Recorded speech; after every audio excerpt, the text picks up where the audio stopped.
Hi! Welcome to the very first episode of Yellow Cow. My name is Eddie, and this is my friend, John. Welcome to our show. Now, you might be wondering, why is this show called The Yellow Cow? Why is it called Yellow Cow? Well, we're gonna tell you. You see, both Eddie and I here are Chinese Americans, and as Chinese Americans, we love our cheese. I love cheese. Did you know that the United States is the largest producer and consumer Nom nom nom nom nom. in the entire world? The United States consumes 80 billion pounds of cheese a year. 80 billion. That is equivalent to all the elephants in the world. Let's have some silence for the elephants. The United States spends $40 billion! $40 billion just on cheese. It's made from the best part of milk. Proteins and good fat.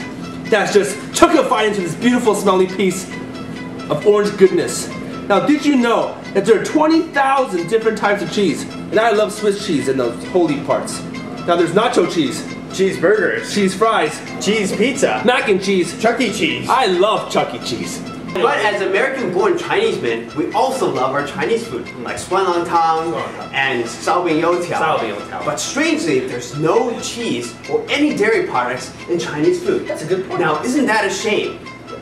Well, there's a reason for this. The reason is that back in ancient days, the Chinese people used their oxen for work on the farms.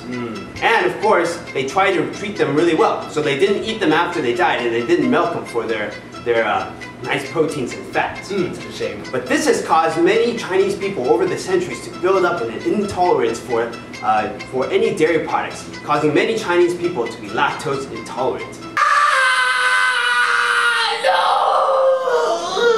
That's why on this episode of Yellow Cow, we're gonna push the limits. We're gonna go where no American or Chinese man has gone before, and we're gonna add cheese to our Chinese food.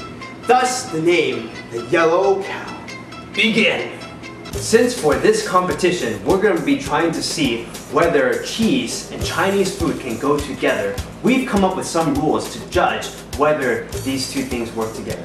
That's right. We actually have some regulations and have some really qualified judges from very different backgrounds. Why don't we go ahead and introduce our guests right now? Sounds good. Hi, my name is Karen, and I believe I am qualified to judge this Yellow Cow production because I have been eating Chinese food since I was born.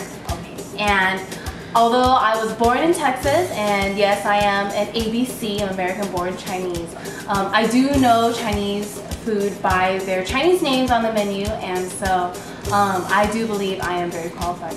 Hi, I'm Mama Chai, and I believe I'm a qualified judge for this contest too, because for my 50-something years of my life, I've been eating Chinese food and cooking Chinese food, and also be a lover of Chinese food. So I think my opinion is precious to this contest. Hi, I'm B-Fly. Do I speak Chinese?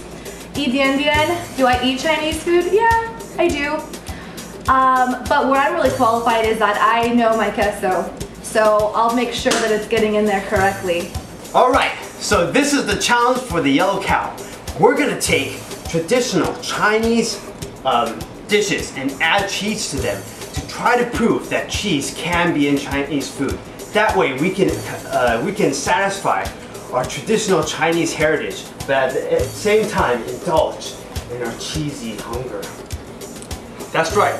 And for our chef today, he has over 20 years of eating experience. And that he is one of the very few aluminum chefs. He's not ready to be an Iron Chef yet, but he is a well-qualified aluminum chef. Now this man has come from all across the world to cook for us in this Chinese palace kitchen. Come inside, Jesse.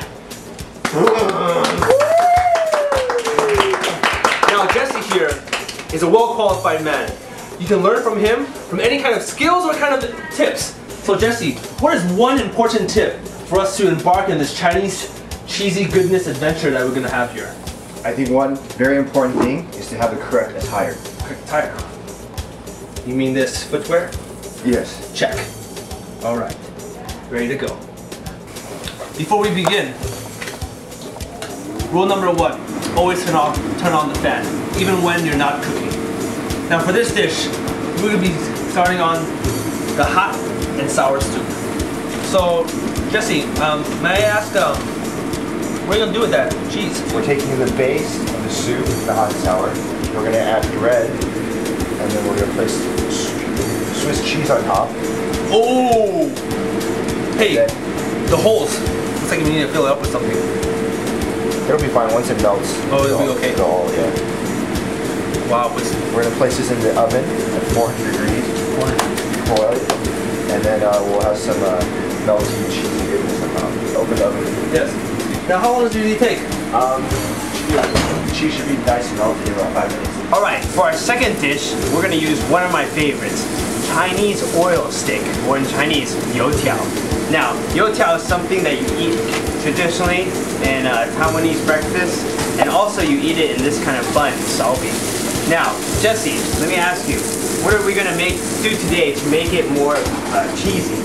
Well, we're doing a Philly cheesesteak, or a Chinese cheesesteak version of Wow. salmi youtiao. Oh wow. Delicious! So I see you're putting the steak here into the salbi, and we're gonna add a little youtiao in there too? Yeah, we'll cut a piece of A little bit of sour being in my mind. Someone's allergic to cheese. Oh my Whoa. god! Oh my god! That's awesome, dude. Yeah!